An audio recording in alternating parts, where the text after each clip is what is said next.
Di Lampung itu ada demo cukup besar. Kalau gue lihat dari benderanya sih demonya ini orang-orang HTI, kelompok-kelompok Hizbut Tahrir, para pengusung khilafah atau para pengasong khilafah. Apa sih tuntutannya? Tuntutannya minta Pak RT dibebasin.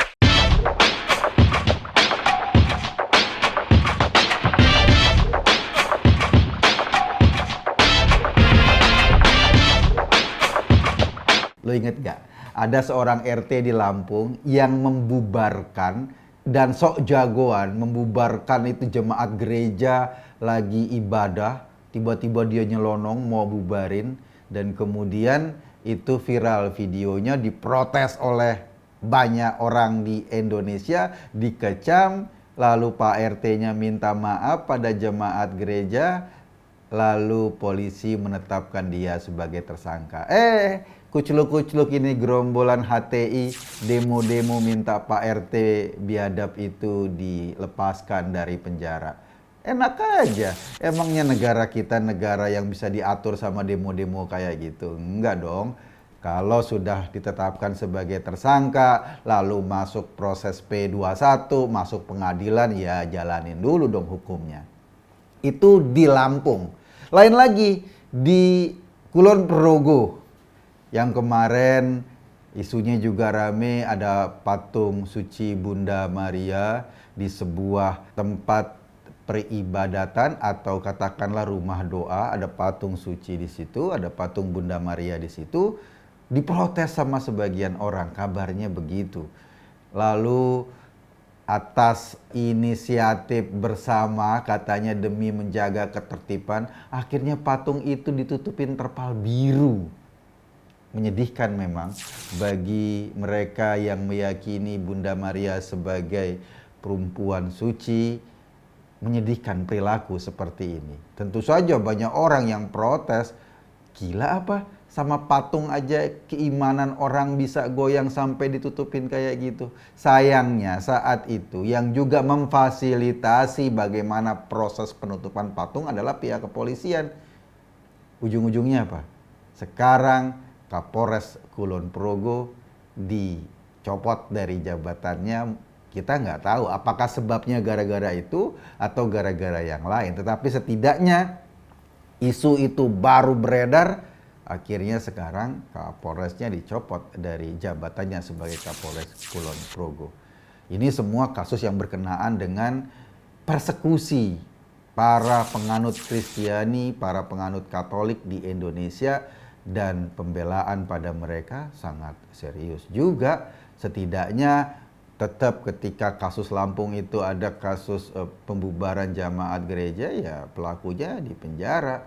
Sementara ketika di Kulon Progo, Kapolresnya yang bertanggung jawab terhadap kejadian itu juga akhirnya dicopot.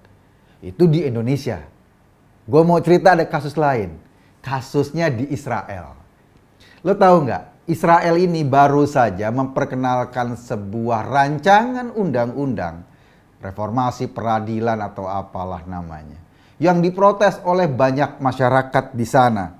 Ada usulan menarik dari koalisinya Netanyahu. Benyamin Netanyahu sekarang menjadi Perdana Menteri Israel, terpilih sebagai Perdana Menteri Israel, didukung oleh beberapa partai, dan salah satu partai pendukungnya adalah Partai Yahudi Garis Keras.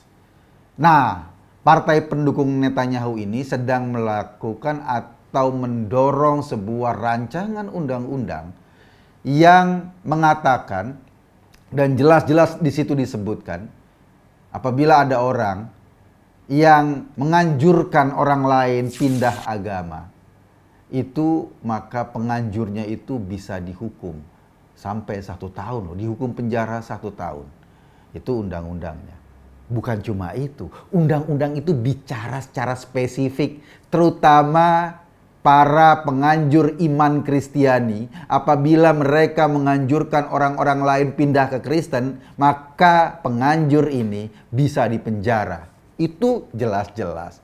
Di Israel dengan undang-undang ini sedang terjadi juga persekusi terhadap kelompok orang yang meyakini Kristiani sebagai bagian dari keyakinannya. Usulan undang-undang ini dengan nama hukum pidana yang diusulkan, amandemen larangan permohonan konversi agama. Ya, begitulah. Diajukan oleh Yaakov Asser dari United Torah Judaism.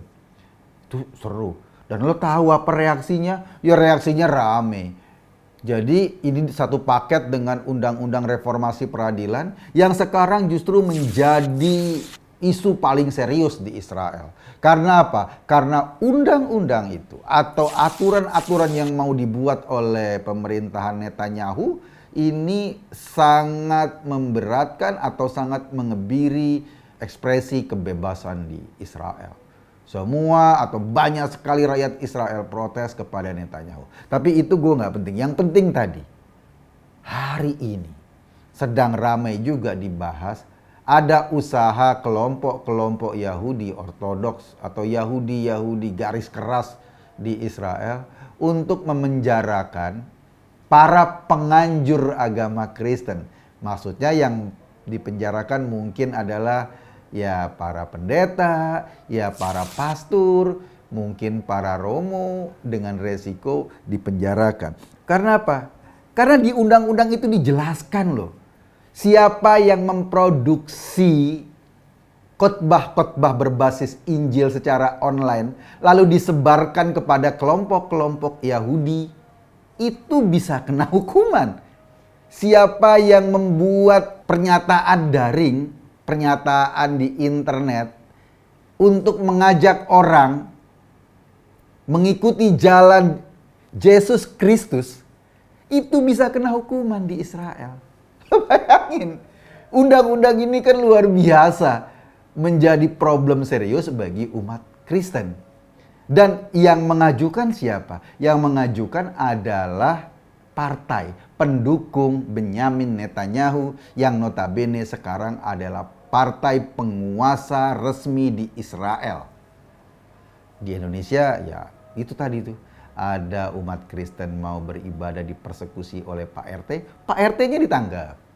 Ada patung Bunda Maria yang ditutupin oleh terpal, penanggung jawab keamanannya dicopot dari jabatannya. Sementara di Israel, pemerintah Israel mau nangkepin orang-orang yang melakukan khutbah mengajak masyarakat Israel mengikuti jalan Yesus Kristus.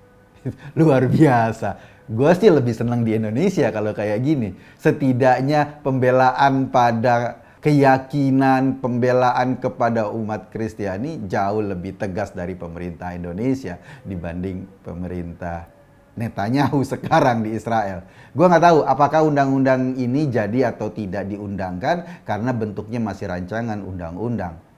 Kayaknya sih mungkin ada penentangan keras, tapi ini menggambarkan watak asli pemerintahan Yahudi Israel. Mereka membenci loh agama Kristen atau nggak mau agama ini berkembang.